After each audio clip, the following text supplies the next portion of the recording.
고객분들에게 인사하죠. 한 주 평안하셨습니까? 연휴 잘 보내셨습니까? 네, 우리 화면으로 함께하고 계신 성도님들도 연휴 잘 보내셨나요? 어떻게 고향 갔다들 돌아오셨는지 모르겠습니다. 네, 많이들 이번 연휴는 이동을 많이 안 하셨을 테고 또 일찍들 돌아오셨던 것 같더라고요. 이제 또 새롭게 시작되어지는 이번 주, 또 오늘부터 시작되어지는 한 주간 동안에도 일상으로 잘 복귀하셔서 또 일상에 임하시는 하나님의 은혜를 잘 누리시기를 바랍니다. 자, 오늘 이제 빌립보서 1장 9절에서 11절의 말씀으로 지난주는 지금 기도합니다. 이번 주는 그래서 기도합니다. 라고 하는 제목으로 하나님의 말씀을 좀 살피도록 하겠습니다. 자, 아무래도 빌립보서를 좀 이해하려고 하다 보면은 이 빌립보서를 기록했던 빌립보서 시인의 대상자였던 빌립보 교회가 어떤 교회였는지를 우리가 좀 알아야지 오늘 본문이 조금 더 우리가 입체적으로 좀 생동감 있게 다가오겠죠. 자, 우리 금요일 저녁 시간을 통하여서 한 2, 3주 전에 빌립보 교회의 개척 이야기를 잠시 좀 언급한 적이 있습니다. 자, 빌립보 교회의 시작을 좀 생각을 좀 해보죠. 자, 바울이 아시아로 그의 선교의 개척의 항로를 처음엔 잡았었습니다. 고집스럽게 바울이 이제 그쪽으로 가려고 하고 있었던 와중이었어요. 그러다가 그가 꿈을 꾸죠. 어떤 꿈이었습니까? 마게도냐인들이 꿈에서 손을 들어서 바울에게 손짓을 합니다. 이리 오라. 이리 오라는. 저는 종암동에서 손짓하는 건 보지 못했는데. 그렇죠? 이리 오라. 이리 오라라고 하는 그걸 봐요. 그래서 바울이 그때 어떻게 고백합니까? 하나님이 나를 부르신 줄로 인정함이러라 라고 하는 고백을 통하여 그 뜻은요, 그의 의지를 인정하다라고 하는 뜻은 내가 내 의지를 격렬한 논쟁 끝에 굴복시켰다라고 하는 뜻입니다. 때로는 그런 게 좀 필요합니다. 우리가 하나님과의 그 동행의 관계에 있어서 너무 꽃길만 걷고 너무 달달하고 여러분 그렇지도 않거니와 또 그것만 있어서도 안 돼요. 때로는 바울처럼 격렬하게 하나님의 뜻을 물어가고 묵상이란 게 그렇다고 말씀드렸잖아요. 들짐승이 배가 고파서 그 야생에서 광야에서 헤맨단 말이죠. 들짐승이 헤맬 때 그 모습이 여러분 그저 달달하겠습니까? 침을 질질 흘려가면서 깡 마른 갈비뼈를 가지고 광야를 헤맨단 말이죠. 우리가 하나님을 좀 바라고 하나님을 찾는 우리의 자세가 그런 점들이 좀 필요합니다. 바울은 아시아로 가고자 하는 그 열정이 대단했어요. 그 열정은 전부 다 거짓이 아니고 그 열정은 100% 진실이었습니다. 그런데 하나님이 그의 100% 아시아로 향하던 그의 열정을 꺾어서 물론 하나님의 뜻은 잘 알지 못해요. 바울도 그 뜻을 다 알지는 못했을 겁니다. 왜 아시아로 가려고 하는 길을 성령이 자꾸 막으실까 몰랐단 말이죠. 근데 하나님은 어쨌든 그를 꺾으셨어요. 자, 그래서 처음에 갔던 지역이 어떤 지역입니까? 갑작스레 선교지가 변경되어져서 마게도냐 권역으로 들어가서 마게도냐 권역의 몇 개의 도시를 거쳐서 처음 선교의 포스트로 잡았던 곳이 바로 빌립보였습니다. 자, 빌립보였었어요. 자, 빌립보를 성경에서 어떻게 표현하냐면 마게도냐 지역의 첫성이라고 표현을 합니다. 첫성이라고 표현을 해요. 첫성이 뭘까요? 마게도냐 지역에서 처음 만났던 곳일까요? 그렇지 않아요. 왜냐하면 몇 개의 도시를 거쳐서 빌립보에 들어갔기 때문에 첫성은 아닙니다. 그러면 수도라고 하는 뜻일까요?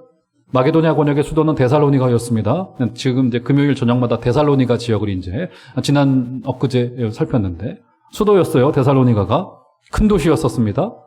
자, 빌립보는 첫 번째 만난 성도가 아니고 수도도 아닌데 마게도냐 권역의 첫 성이라고 말합니다.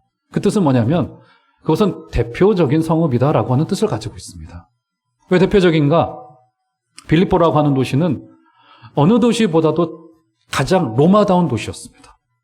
그도 그럴 수밖에 없는 것이 로마의 태역 장군들을 이주시켜서 계획적으로 만든 계획도시가 바로 빌립보였단 말이죠.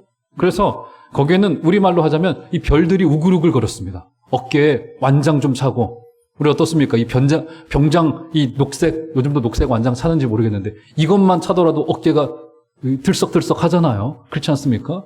그 원장을 차고 도시를 누비는 장성들이 많았을 거라고요. 그들은 로마 시민권자들이었습니다. 로마 시민권자들은 특권을 가졌어요.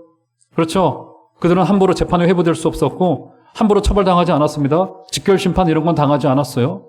세금을 감면받을 수 있었고요. 그렇죠? 그들에게는 특권이 있었단 말이죠. 그런 우글우글, 좀 침 좀 뱉는다라고 하는 사람들이 우글우글 거리는 그 도시 한가운데 바울이 이제 선교하러 갑니다. 선교하러 갔더니 거기 어떻게 되어져요? 유대인의 회당을 찾아요? 회당이 있었습니까? 없었습니까? 빌립보에는 없었어요. 그 말이 뭘까요? 유대인 남자들이 아주 정말 극소수이거나 전혀 없거나 이런 상황이 된 겁니다.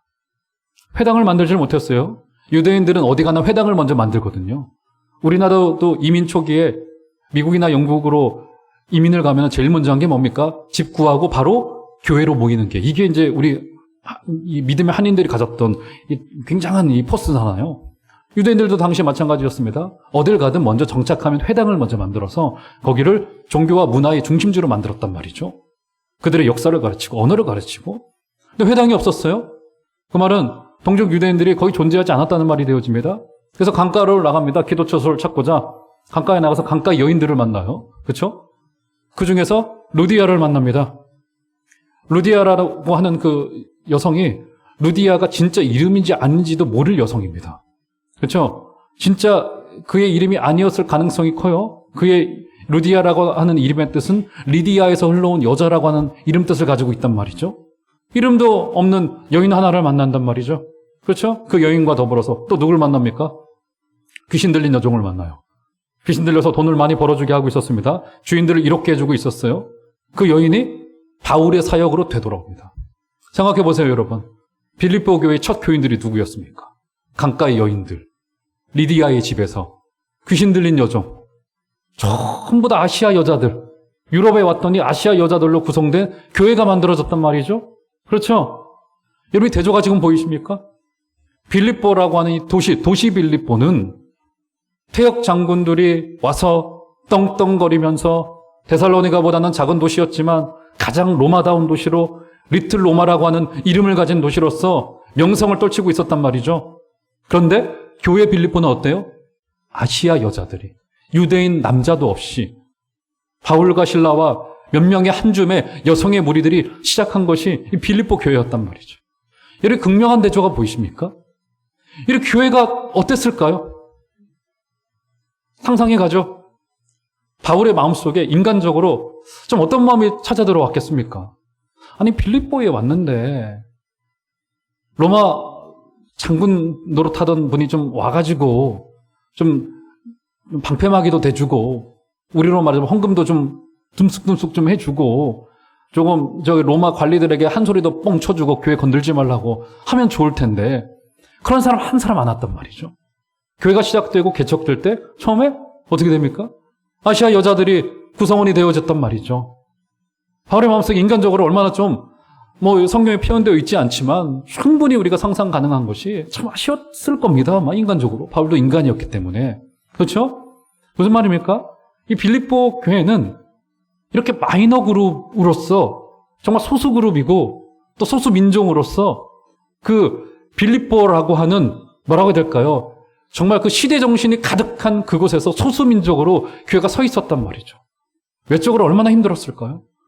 바울은 게다가 빌립보서를 쓸 당시에 그는 소위 말하는 영어의 몸이 되어져서 감옥 안에서 더 이상 빌립보 교인들을 다시 만날 수도 없는 상황이 되어져 있는 이런 지금 어려운 때란 말이죠. 더한 것이 무엇입니까? 빌립보서 그 후에 보면은 바울이 내가 눈물을 흘리며 말하노니 너희가 그리스도 예수 십자가의 원수로 행하느니라라고 지적할 정도로 교회 내부의 어떤 이단적인 가르침과 은혜의 복음을 훼손시킬 만한 어려움들이 물론 소수였겠죠. 하지만 찾아 들어왔습니다. 바울이 그것에 대해서 단호하게 대처를 합니다.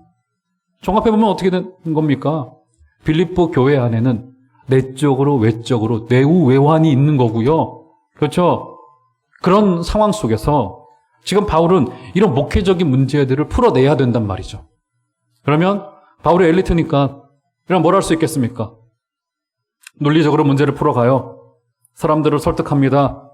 그의 명성을 힘입어서 우리로 말하면 선임 장로에게 전화해서 장로님 그러시면 안 됩니다. 장님 이렇게 하세요. 조직을 동원하고 그의 영향력을 발휘할 수 있었을 거라고요.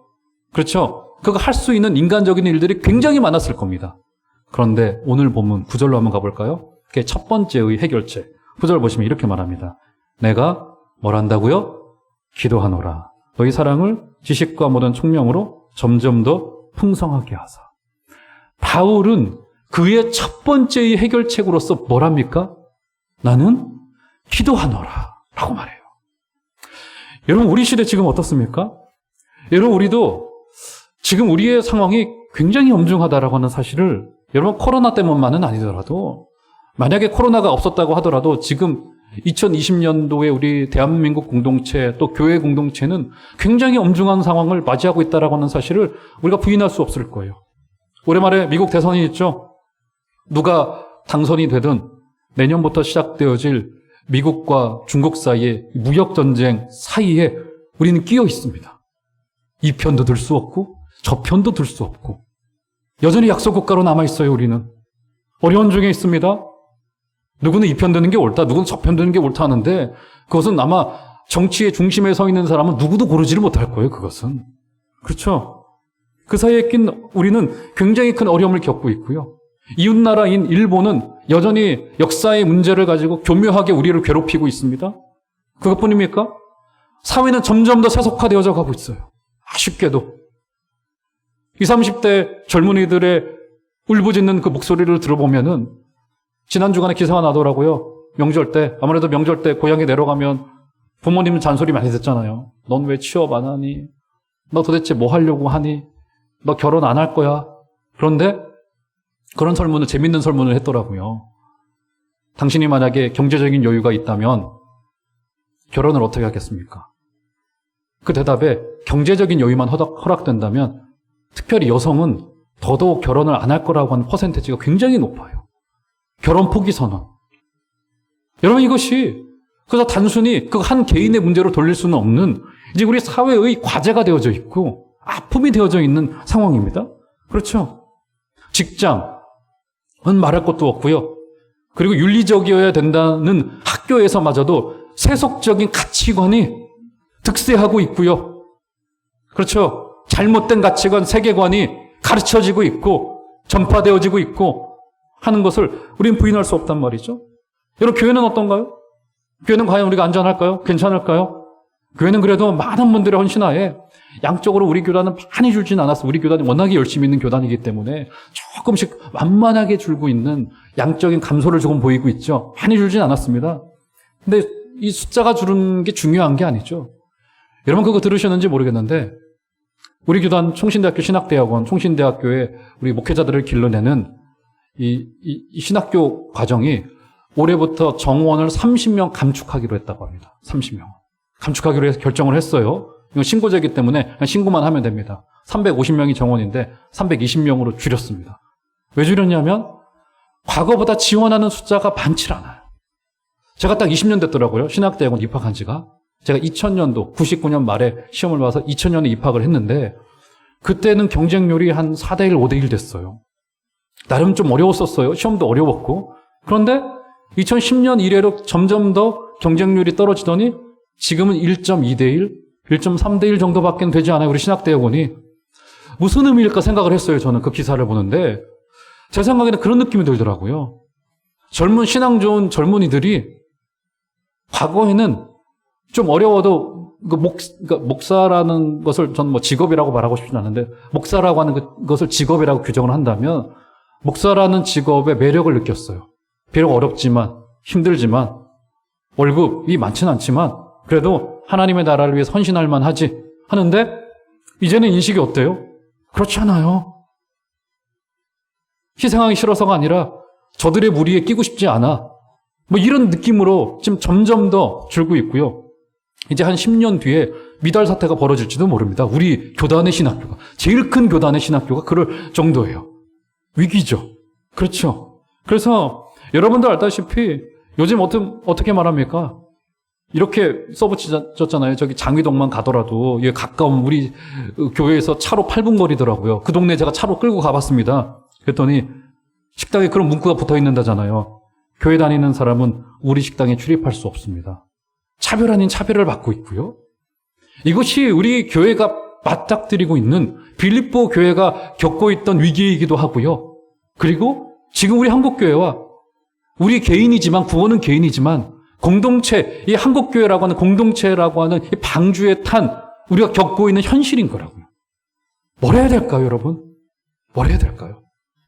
오늘 바울은 그 첫 번째 해결책으로서, 물론 목회 전략을 세워야죠. 그렇죠? 준비해야 되고요.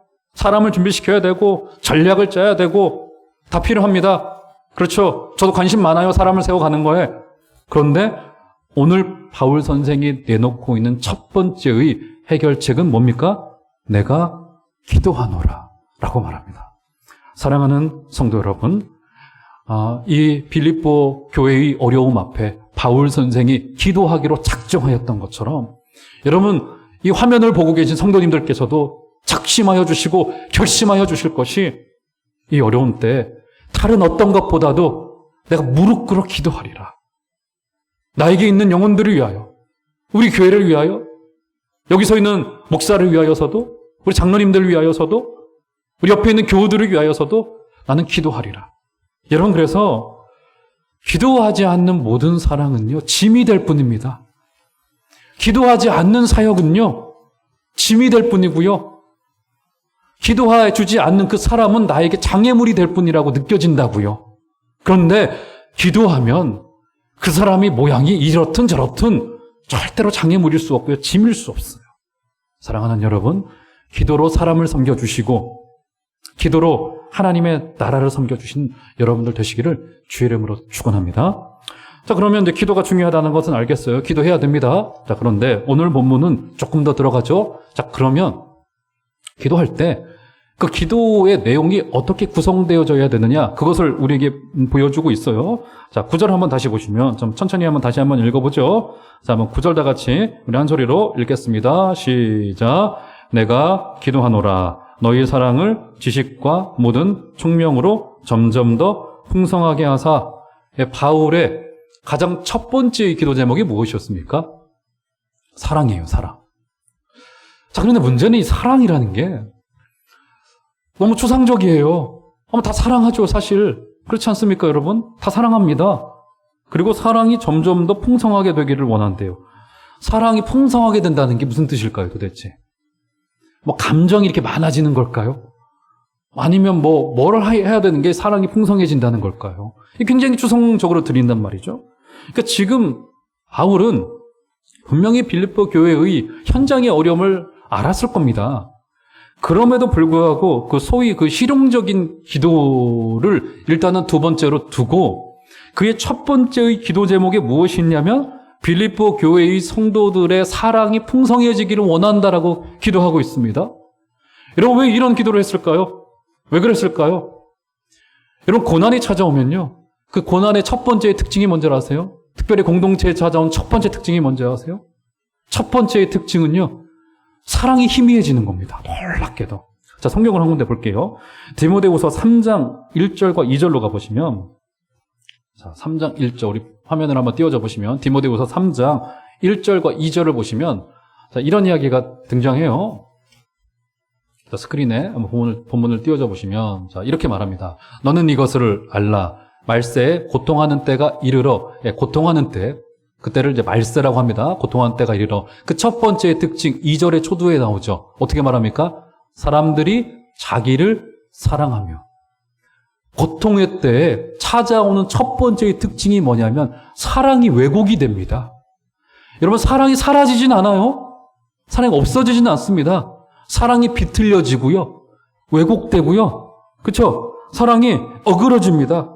그렇죠? 이게 말세에 고난이 찾아올 때 보이는 첫 번째의 특징입니다. 첫 번째의 특징이에요. 그렇죠? 사랑이 작아지고요. 사랑이 왜곡되고 비틀려지고, 그렇죠? 그 특징을 뭐라고 이야기를 하냐면 사람들이 자기를 사랑한다라고 표현을 합니다.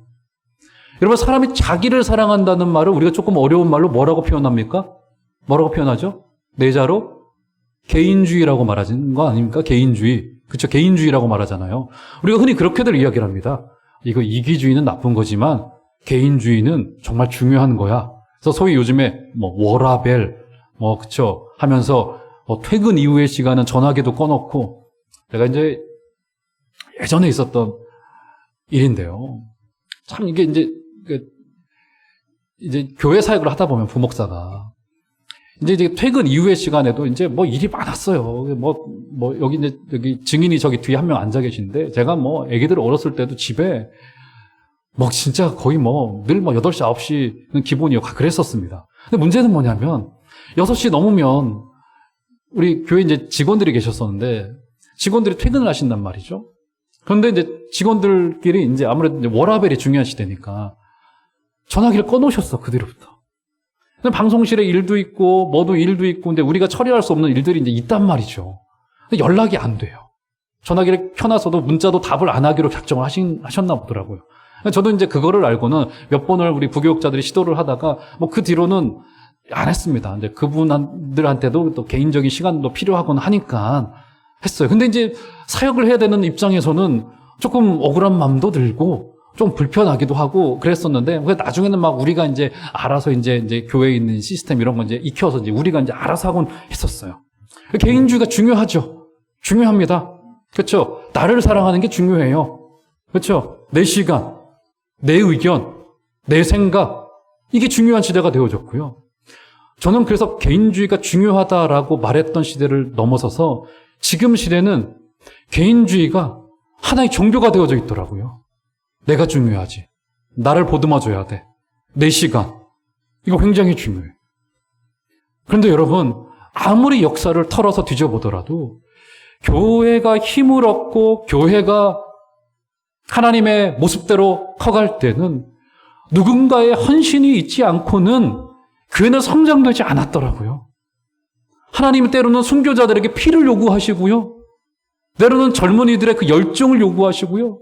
때로는 아기를 며칠 둔 아빠의 저녁의 시간을 요구하여서 교회를 세워 가시더라고요.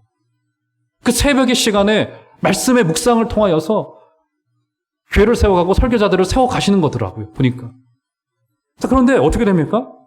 고난의 때에 찾아오는 그 첫 번째의 특징이 뭐냐면 사람이 자기들을 사랑하고 개인주의가 득세하고 그 가운데 사랑이 왜곡되고 말아요. 그래서 바울이 주고 있는 첫 번째의 기도 제목이 뭐냐면 너희들 빌립보 교회에 사랑이 풍성하여졌으면 좋겠다. 사랑하는 여러분, 우리 교회도 어렵고 이웃 교회도 다 어렵고 한국 교회가 다 어렵습니다. 이것은 정말 거짓말이 아니에요. 지금 이 코로나 시대 때.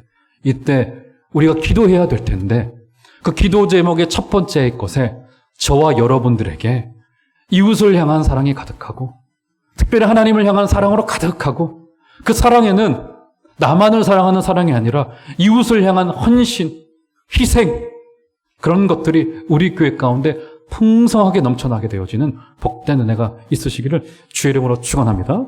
자, 이렇게 사랑을 위하여 기도하죠. 자, 조금 더 좀 깊이 들어가 보죠. 자, 너희 사랑을 이제 사랑이 풍성하여지는데 사랑이 어떻게 풍성하여지냐면 자, 9절 다시 보시면 너희 사랑을 지식과 모든 총명으로 점점 더 풍성하게 하사 지식과 모든 총명으로 풍성하게 하라고 이야기를 합니다. 자, 지식. 자, 여기서 지식이라고 하는 표현은요. 시간이 없으니까 자세한 설명은 건너가고 지식이라고 되어져 있는 이 지식이라고 하는 요 단어는 지식이라는 말 뜻이 맞는데 일반적인 지식이 아니라 이것은 소위 말하는 영적인 지식. 그러니까 종교적인 용례에서만 활용되어진 표현입니다. 이 지식이. 그러니까 이것은 하나님을 아는 지식이라고 볼 수 있어요. 우리 편에서는 하나님을 아는 지식이다. 이렇게 볼 수 있는 겁니다.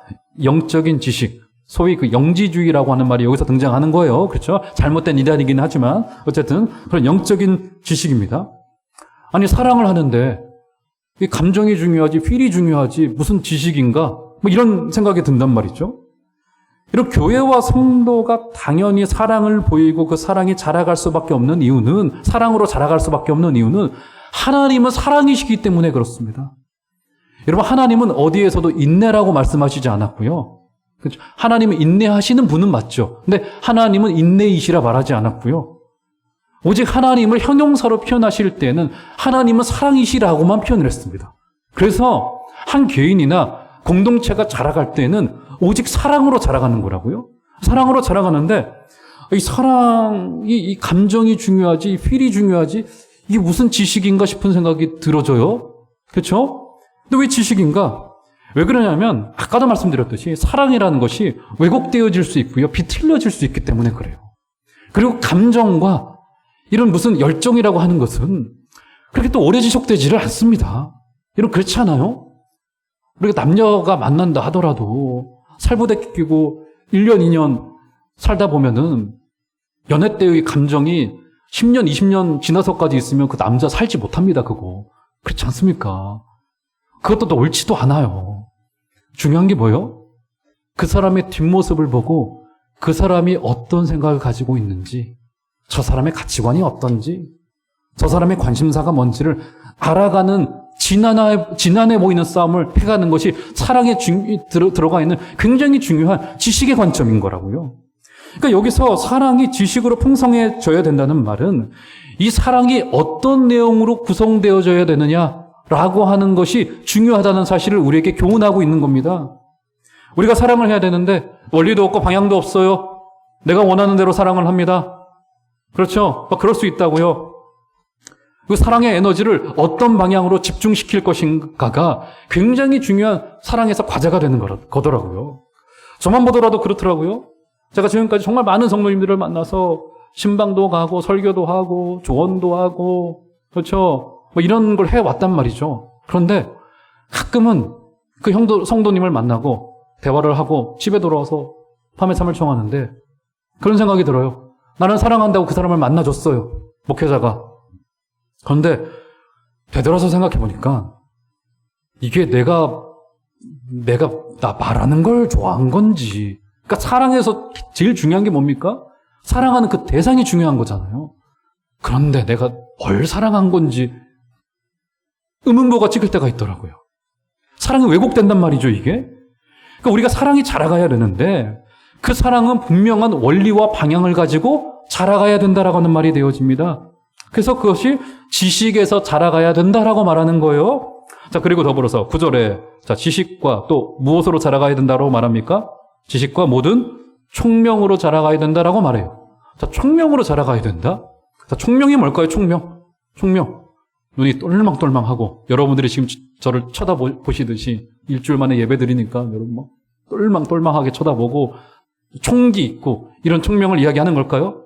그래서 총명은요, 히브리서 5장 14절에 지각이라고 번역이 됐습니다. 찾지 않으셔도 돼요. 지각. 이게 뭐냐면 분별할 수 있는, 그러니까 분별하여 선택할 수 있는 능력을 말하는 것이 총명이에요. 이 총명이 단순히 총기 이런 걸 말하는 게 아니라 분별하여 선택할 수 있는 능력을 말하는 겁니다. 자, 그래서 지식과 총명은 짝으로 올 수밖에 없어요. 지식은 뭐예요? 하나님이 어떤 분인지를 알 때 비로소 올바른 사랑을 할 수 있고, 그리고 또 한 가지 무엇이 필요합니까? 그 깨달은 진리와 지식을 우리의 일상의 삶의 현장으로 어떻게 가지고 올 것인가, 어떤 선택을 할 것인가에 대한 그 능력입니다. 그래서 사랑이 올바르게 자라기 위해서는 이 지식과 총명이 우리 모두에게 필요합니다. 사랑하는 여러분, 우리 종암제일교회 하나님의 사랑으로 우리 교회 안에 성도 간의 형제 간의 사랑이 충만하여지되 지식과 총명으로 내가 원하는 사랑을 성도에게 주는 게 아니라 이웃에게 주는 게 아니라 정말 그 형제가 필요로 하는 것들을 채워줄 줄 아는, 거기에서 눈 떠질 때가 저는 철든다고 봅니다. 거기에서 눈 떠질 때가 진짜 철드는 것 같아요. 우리가 정말 갈 길이 멀죠. 저도 아직은 갈 길이 너무 먼 것 같고요. 우리 서로 그렇게 성숙한 사랑으로 서로를 섬겨줄 수 있게 되어지는 우리 종암제일교회 되기를 주의 이름으로 축원합니다. 이게 바로 사랑이에요. 자, 그러면서 오늘 바울은 사랑하라라고만 우리에게 말하지 않고 오늘 말씀의 세 번째의 결론으로서 어떤 것을 이야기해 주냐면 그렇게 사랑하게 된 결과를 우리에게, 그러니까 사랑하는 자에게 주는 선물과도 같은 결과가 있어요. 자, 먼저 한번 10절 볼까요? 두 가지의 결과를 줍니다. 10절 보시면 자, 사랑하게 되는 결과, 지식과 총명으로 사랑이 풍성해지면은 이런 결과가 나타납니다. 자, 한번 10절 다 같이 한번 읽어보도록 하겠습니다. 시작. 너희로 지극히 선한 것을 분별하며 또 진실하여 허물 없이 그리스도의 날까지 이르고. 아, 사랑하면 좋고 나쁜 것을 분별할 수 있는 능력을 주시는 거구나.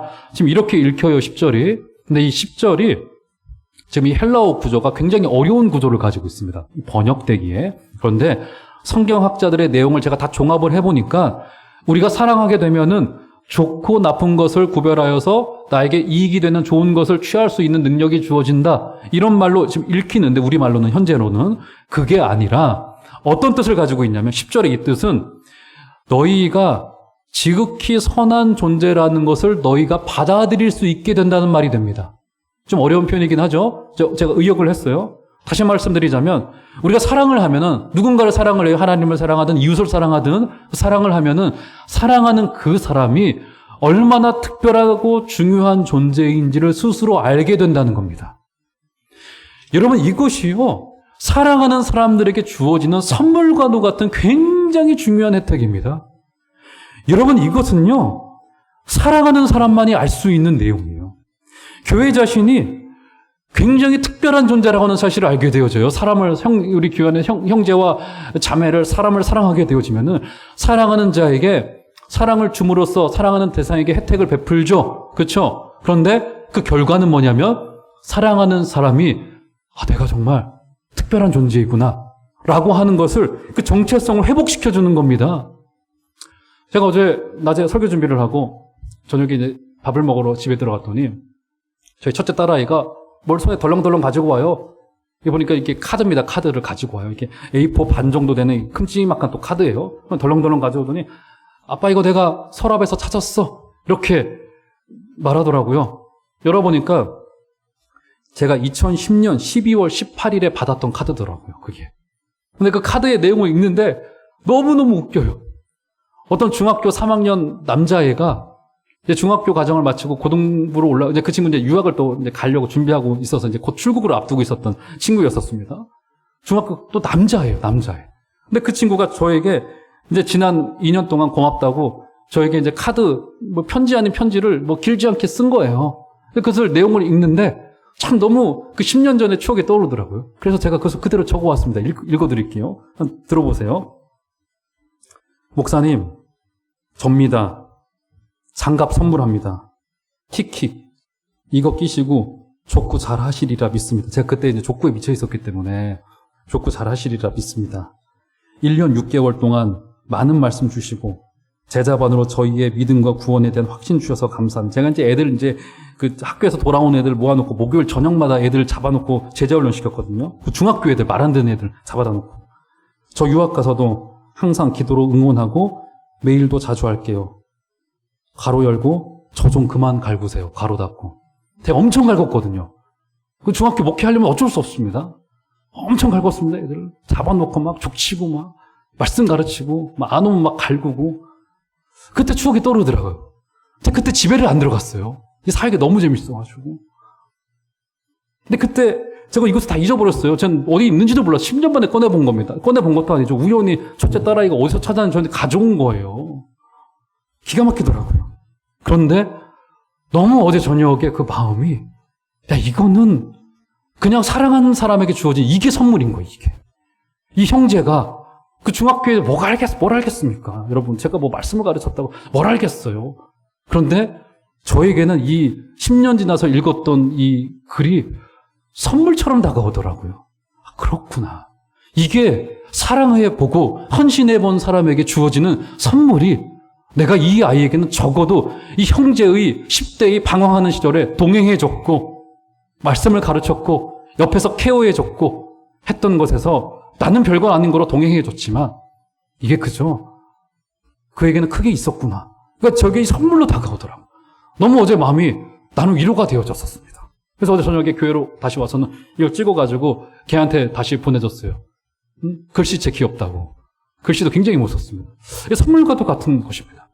사랑하는 자에게 주어지는 선물과도 같은 결과 첫 번째가 뭐냐면 사랑하는 자가 얼마나 특별한 존재인지를 알게 되어집니다.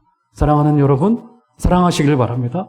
옆에 형제를 사랑하면은 사랑하는 그 혜택은 그 형제에게 갑니다. 그리고 하나님이 우리에게 이런 위로로 주셔요. 사랑하는 여러분, 우리 교회 가운데 이렇게 서로 주고받는 기브앤테이크가 많아지기를 주의 이름으로 축원합니다. 그러면서 또 한 가지 결과가 주어지죠? 어떤 결과가 주어집니까? 11절 두 번째 결과이면서 마지막이에요. 예수 그리스도로 말미암아 의의 열매가 가득하여 하나님의 영광과 찬송이 되기를 원하노라. 사랑했고 그저 사랑으로 풍성해졌는데 어디까지 가는 겁니까? 하나님을 향한 찬송의 재료가 되어지는 거예요. 근데 이 찬송을 지금 누가 하는 겁니까? 여기 말로는 잘 모르겠죠. 자, 그런데 자, 신명기 4장 5절 6절 보시면, 자, 한번 스크린에 띄워줘 보시겠어요? 신명기 4장 5절 6절 보시면 이런 말을 줍니다. 내가 나의 하나님 여호와께서 명령하신 대로 규례와 법도를 너희에게 가르쳤나니 이는 너희가 들어가서 기업으로 차지할 땅에서 그대로 행하게 하려 함인즉. 6절 넘겨주시겠어요? 너희는 지켜 행하라. 이것이 여러 민족 앞에서 너희의 지혜요 너희의 지식이라. 그들이 이 모든 규례를 듣고 이르기를 이 큰 나라 사람은 과연 지혜와 지식이 있는 백성이로다 하리라. 지금 누가 고백하는 겁니까? 지금 하나님이 이스라엘 백성들에게 너희들이 가나안 땅에 들어가면 복을 많이 받을 거야 약속을 해주셨어요. 자, 그 복의 이유가 뭐냐면 너희가 지켜 행하면, 나의 말을 지켜 행하면, 자, 누가 어떤 고백을 하냐면 6절의 후반절에 보면 이 규례를 듣고 이르기를 이 큰 나라 사람은 누가 누구를 보고 이야기하는 겁니까? 가나안에 있는 이방 나라의 사람들이 이스라엘을 보고 어떻게 고백하는 거예요? 이 큰 나라 사람이래요. 여러분, 이 큰 나라 사람이긴요. 광야에서 40년 먼지 먹던 사람들입니다. 그렇죠? 땅도 없고요. 주권도 없고요. 발달된 문명도 없고요. 조직된 군사력도 없었던 민족이었어요. 무슨 큰 나라 사람들입니까? 그런데 하나님의 규례를 지키는 모습을 보이자 어떻게 고백하는 거예요? 이 큰 나라 사람은 과연 지혜와 지식이 있는 백성이로다 하리라. 그것이 11절의 말씀이에요. 예수 그리스도로 말미암아 의의 열매가 가득하여 하나님의 영광과 찬송이 되기를 원하노라. 우리가 사랑했더니 믿지 않는 자들이 우리로 하나님을 찬송하는 재료가 되어집니다. 사랑하는 여러분, 이 자리까지 가는 것이 우리의 사명의 길이에요. 우리가 서로를 사랑할 때 서로 진짜 지식과 총명을 기초로 하여 사랑이 풍성하여질 때 우리 스스로 얼마나 위대한 존재인지를 알게 되어지고요. 이방의 나라의 백성들도 저 큰 나라 사람들은 진짜 지혜와 지식이 있는 사람이로구나 라고 하는 고백이 터쳐나오게 되어진다고요. 사랑하는 여러분, 오늘 우리는 바울의 기도에서 하나님의 교회를 향한 심정을 읽을 수 있습니다. 이 어려움에 때문에 기도하셔야 됩니다. 그 기도의 첫 번째 내용 무엇이어야 돼요? 사랑해야 됩니다. 사랑은 지식과 총명으로 커가고요. 사랑하는 자에게 주어지는 진짜 선물은 우리가 얼마나 소중한 존재인지를 알게 되고요. 믿지 않은 자들이 우리를 향하여서 이 큰 나라 사람들, 저 위대한 종암제일교회 사람들 대단해. 조용한데 묵직해.